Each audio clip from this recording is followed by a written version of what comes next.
ओह, कितनी ठंड लग रही है और मैं किसी से रजाई कंबल भी नहीं मांग सकती क्योंकि मेरी सास भी सौतेली है। अगर मैंने उनसे कुछ मांगा तो कहीं ये भी मेरी माँ की तरह।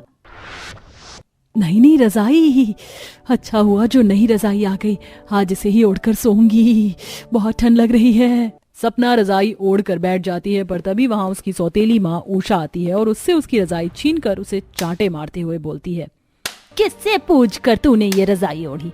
मैं ये रजाई अपने लिए लेकर आई हूँ, ना कि तेरे लिए। चल निकल यहाँ से, बड़ी आई नई रजाई ओढ़ने वाली। भाभी, आपको बहुत ठंड लग रही है ना? ये देखो, मैं आपके लिए ये नई रजाई लेकर आई हूँ, वो भी अपनी पहली सैलरी से। और मैं आपके लिए दूध लेकर आई हूँ, ठंड ज्यादा हो रही है। भाभी, आप सारे खिड़की दरवाजे बंद करके सोना और कल आपकी पहली रसोई है, तो थोड़ा जल्दी उठ जाना। इतना बोलकर सपना की चारों नंद उसे रजाई और दूध देकर वहां से चली जाती हैं। नई रजाई पाकर सपना बहुत खुश होती है। थोड़ी देर बाद पवन कमरे में आता है और वह सपना के चेहरे की खुशी देखकर उससे कहता है, अरे सपना, तुम नई रजाई देखकर इतनी खुश क्यों हो? आप नहीं समझोगे पवन जी, ये रजाई मुझे मेरी सास और 4 नंद ने दी है, वो भी बहुत प्यार से।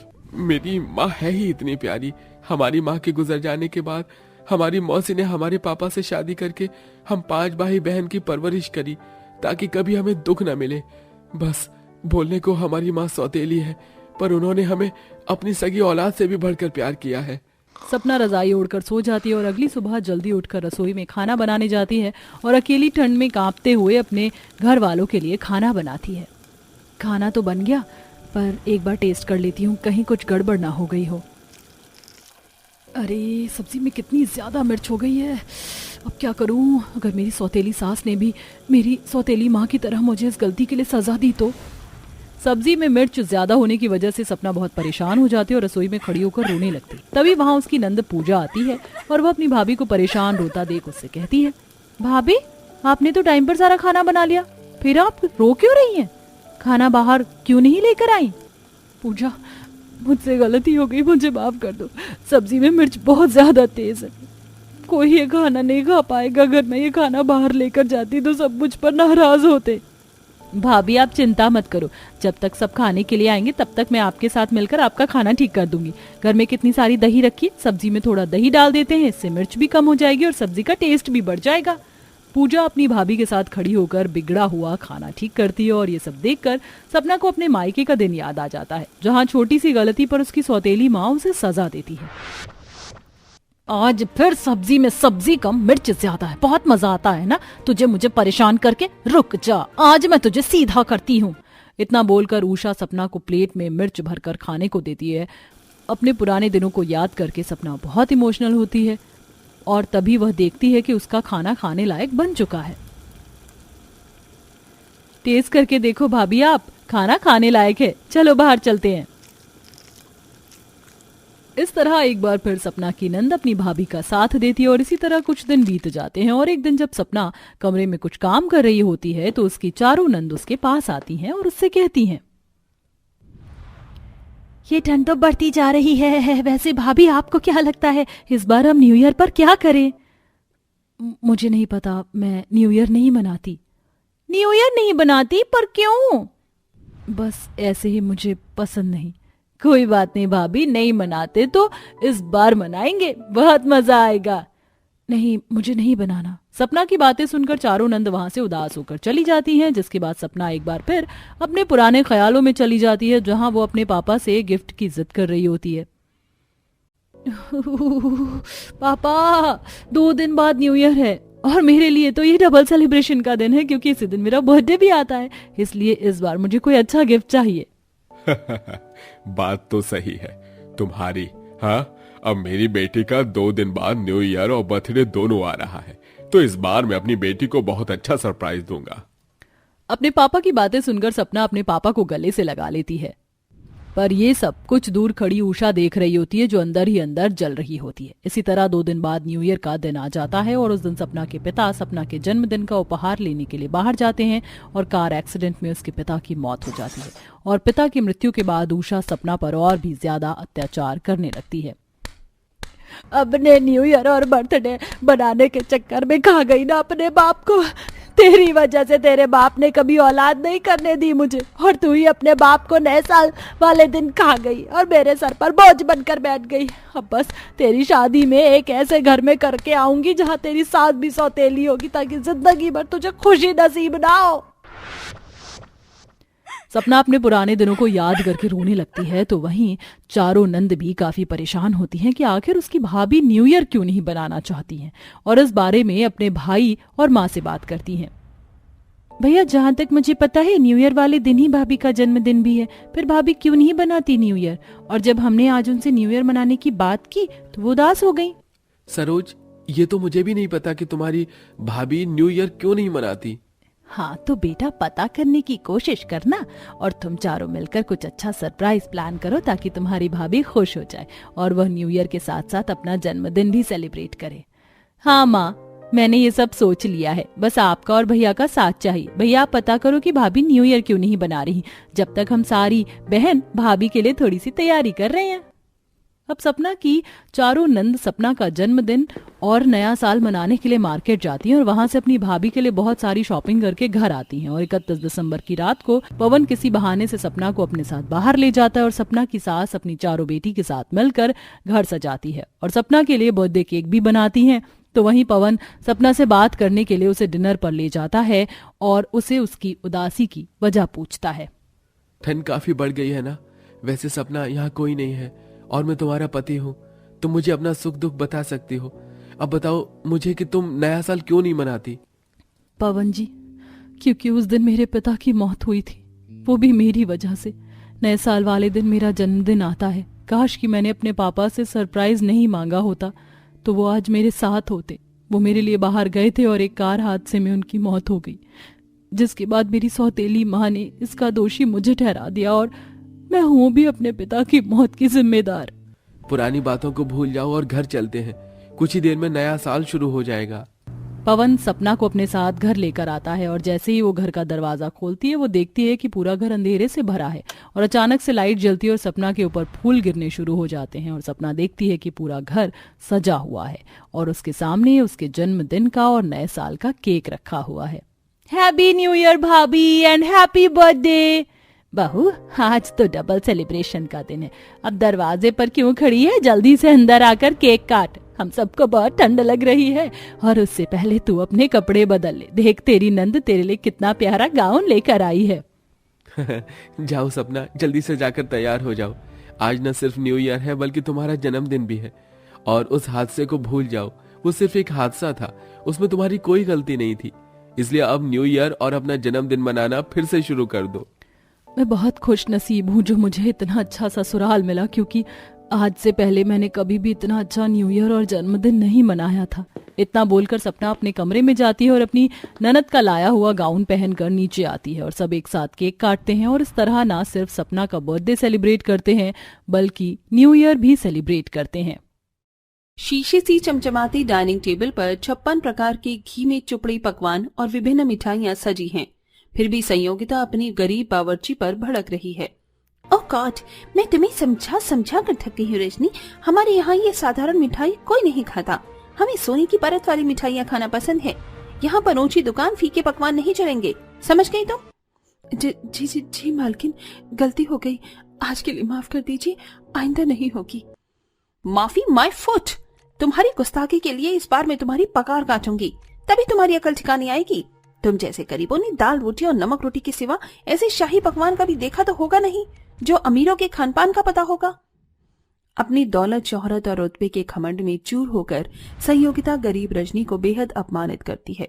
रजनी रोते हुए अपने कच्चे टूटे फूटे घर लौट आती है, जहां बुजुर्ग सास ससुर बोरी बिस्तर में बैठे थे, जबकि दोनों बच्चे चौखट पर आस लगाए रास्ता देख रहे थे। माँ तुम आ गई। आज तो तुम हमारे लिए गाजर का हलवा और पकवान बनाओगी ना? जल्दी से बना दो, आज तो मैं पेट भर कर खाऊंगा। नहीं बच्चों, मालकिन ने पैसे नहीं दिए, इसलिए आज पकवान नहीं बनेंगे। ये सुनकर 10 साल के दीपांशु का मुस्कुराता चेहरा मुरझा जाता है। वो चिढ़कर कहता है, जब आप पकवान बनाने वाली नहीं थी तो हमें झूठा दिलासा क्यों दिया? क्यों क्यों हमें अपने सपने दिखाए कि आप पकवान बनाओगी? पता नहीं हम इतने गरीब घर में पैदा ही क्यों हुए। यहाँ रूखा सूखा के सिवा कभी कुछ अच्छा नहीं बनता है। दीपांशु गुस्से में मुंह फुलाकर सो जाता है। रजनी चूल्हा सुलगाने की कोशिश करती है, लेकिन सूखे पत्ते ओस के कारण भीग गए हैं, इसलिए चूल्हा नहीं जलता। ऐसे में रजनी हौसला हारने लगती है। हे भगवान, मुझ गरीब बहू जैसा दुर्भाग्य किसी भी गृहिणी को मत देना। विधाता, जो मेरे आगे मेरे बच्चों का दिल तरस रहा है और मैं उन्हें एक पकवान भी नहीं बनाकर खिला सकती हूँ। बहू, चिंता मत करो, ईश्वर के घर देर है पर अंधेर नहीं। एक दिन हमारे भी दिन पलट जाएंगे, फिर हम भी सुख चैन का दाना खाएंगे। हाँ बहू, धीरज धरो, ये मुश्किल वक्त भी गुजर जाएगा। जी बाबूजी।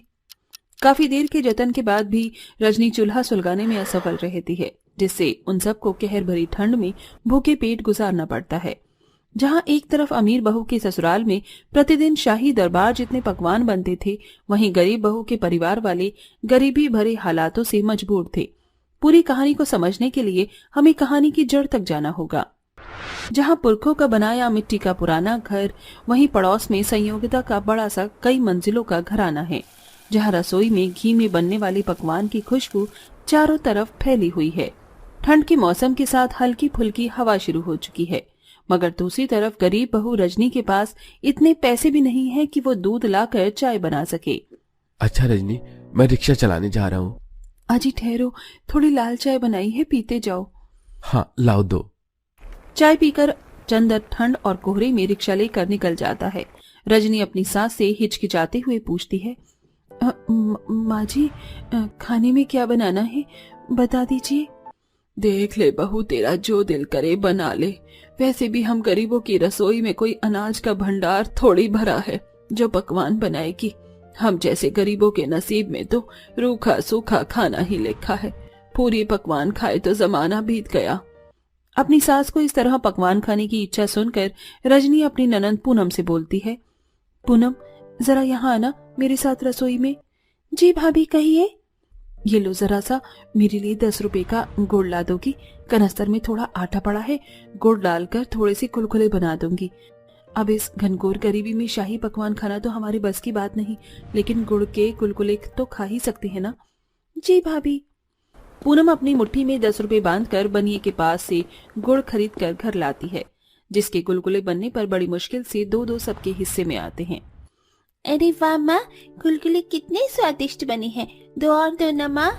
नहीं बस निधि बेटी, सबके लिए 2-2 ही बने थे। अभी पिताजी बाकी हैं खाने को, वो भी आने वाले हैं। तभी टूटा हुआ रिक्शा लिए लंगड़ाता हुआ चंदर घर आता है। आ आ आ आ हे राम जी, चंदर तेरे पैरों को क्या हो गया बेटा? चंदर भैया क्या हो गया आपको? ये कितनी चोट लग गई है? अरे पगली, मैं ठीक हूँ, चल रो मत। वो सड़क पर बहुत ही ज्यादा धुंध छाया हुआ था, कोहरे के चलते खंबा नहीं देखा और रिक्शा टकरा गया। मगर चिंता तो इस बात की है, अब कमाऊंगा कैसे, रिक्शा पूरा टूट गया। अजी पहले तुम बैठ जाओ। रजनी सहारा लगाकर चंदर को लेटाती है, लेकिन अगले दिन वो काम पर जाने के लिए खड़ा नहीं हो पाता। ऐसे में घर में बचे थोड़े अनाज में किसी तरह 1-2 टाइम के खाने का गुजारा बड़ी मुश्किल से होता है, लेकिन अब दाने दाने के लाले पड़ जाते हैं, जिससे लाचार होकर रजनी अपनी अमीर पड़ोस संयोगिता के दरवाजे पर काम मांगने आती है। मेरे पास अब इसके अलावा कोई चारा नहीं। भगवान, अपने परिवार वालों का बाहर चलाने के लिए मुझे ये करना ही होगा। संयोगिता बहन, ओह संयोगिता बहन। संयोगिता महंगी साड़ी और मखमली शॉल स्वेटर पहने इतराते हुए बाहर आती है। रजनी क्या बात है, आज मेरी कोठी में कैसे आना हुआ? मेरे घर के हालात बहुत खराब हैं, अगर आपके घर में कोई काम हो तो बताइए। काम तो बतेरे हैं, इतना ही आधे दर्जन नौकरों की फौज में भी खत्म नहीं होता। दरअसल मुझे बावर्ची की तलाश है। वैसे तुम्हें पकवान बनाना आता है? जी हाँ, मैं हर तरह का पकवान बना लेती हूँ। अच्छा तो फिर कल से आ जाओ, लेकिन हम गरम गरम पकवान खाते हैं ठंड में, तो इसका ध्यान रखना। अगले दिन से रजनी काम पर आने लगती है। जहाँ संयोगिता उसे रसोई दिखाती है, वहाँ अनाज से लेके घी मेवे मखाने से रसोई रजकर भरी हुई थी। ये लो, ये रही मेरी शाही रसोई। डिब्बों में अनाज है, ऊपर वाले दराज में काजू बादाम मेवे मखाने और ये घी का डिब्बा। सारे पकवान इसी देसी घी में बनाना। आज खाने में तुम्हें राज कचौड़ी, शाही टुकड़ा, गाजर का हलवा, पूरी, मटर पनीर बनाना है। रजनी एकदम उस आलीशान रसोई को निहारते हुए जज्बाती होकर बोलती है, ये भी किस्मत का कैसा दस्तूर है, किसी को रजकर मिलता है, कोई पानी को तरसता है। रजनी गर्मा गर्म पकवान बनाकर मेज पर परोसती है, जहाँ ससुर पृथ्वी और बेटा आदित्य पकवान की प्रशंसा करते हैं। वाह रजनी बहन, पकवान तो बहुत ही लजीज बनाया है आपने।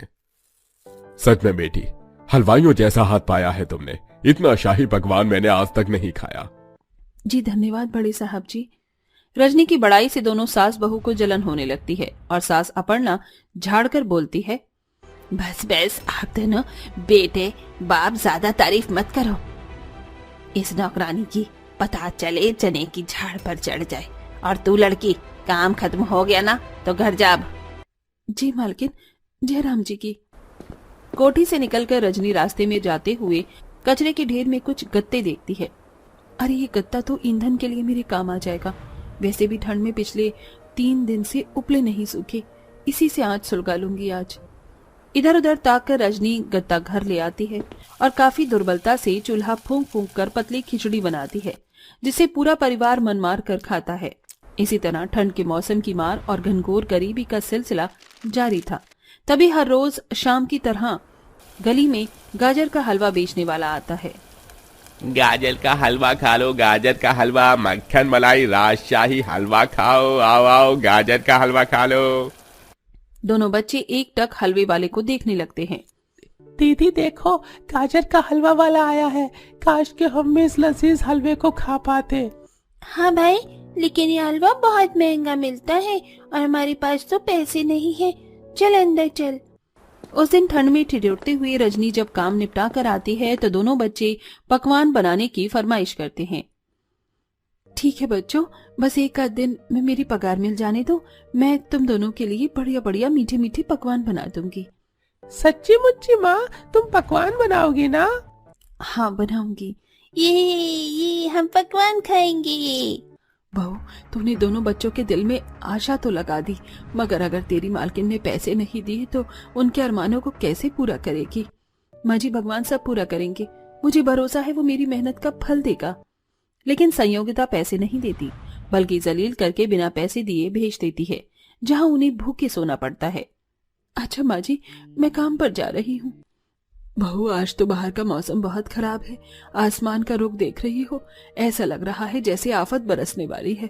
मैं तो कहती हूँ आज काम पर मत जाओ। नहीं माँ जी, मेरा परिवार कल रात से भूखा है, मेरे घर का चूल्हा नहीं जला, मुझे जाने दीजिए। कहते हैं ना, रोटी की कीमत केवल वही जानता है जिसने भूख और गरीबी को बहुत पास से महसूस किया हो। रजनी उस भीषण ठंड में काम पर निकल जाती है, जहाँ संयोगिता मखमली रजाई में अपने कमरे में बैठी थी। जयराम जी की मालकिन। आ गई महारानी जी। चल जा, रसोई में गंदे बर्तन पड़े हैं, जाकर धो दे। और आज आलू की कचौरी, घी वाले लड्डू, खोए वाली खीर भी बना, पापा जी को पसंद है। जी अच्छा मालकिन। और सुन, सबसे पहले मुझे एक बढ़िया सी मलाई मार की चाय बना कर दे जा, और साथ में समोसे भी, वो भी एकदम गरम गरम, ठंडे नहीं। जी मालकिन, अभी लाई। चंद पैसे कमाने के लिए रजनी सारा दिन काम करती है। इसके बाद भी संयोगिता उसे सुनाती है, रजनी ये तूने कैसे बर्तन धोए हैं? जरा सी भी चमक नहीं इनमें, आलसी कहीं की। माफ कीजिए दीदी, अभी फिर से धो देती हूँ। पर मम्मा, आंटी ने तो बिल्कुल साफ से बर्तन धोए हैं। हाँ मामा, अब आंटी को मत डांटो प्लीज।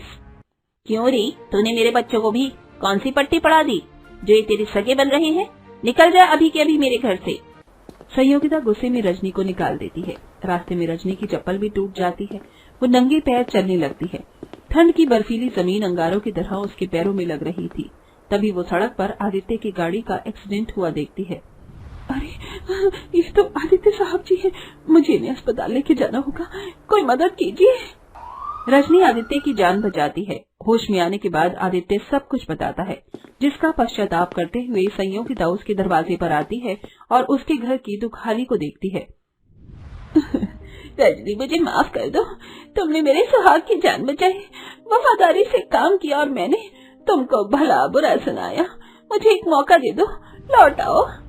सहयोगिता अंत में रजनी के परिवार को दावत पर बुलाती है, जहाँ वो सब शाही पकवान खा पाते हैं। अरे वाह, ये पालक पनीर तो कितनी बढ़िया है, और ये चांदी की बर्फी भी। मुझको तो ये शाही पुलाव पसंद आया, और गाजर का हलवा भी यमी यमी है। ये लो बच्चों, पेट भरकर अच्छे से खा लो, बिल्कुल भी शर्माना नहीं, खा लो।